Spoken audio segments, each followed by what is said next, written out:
Seda püünise tüüpi nimetatakse siin Helgolandi mõrdpüüniseks, mis tähendab seda, et tal ei ole sirge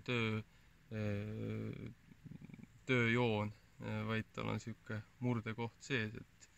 et mille põhjus on siis püügi efektiivsuse suurendamine ja noh, ta on ühtepidi, teda ei anna nagu ümber keerata, et ta on maastikul paigas nii nagu ta on ja töötab ainult sügisrände ajal, kui siis linnud tulevad sealt nii-öelda metsast oma rändeparvedega, rändesalkadega. Ja mis on oluline, on alati asukoha valik, et see püünis ei ole ehitatud siia mitte niisama, vaid ikkagi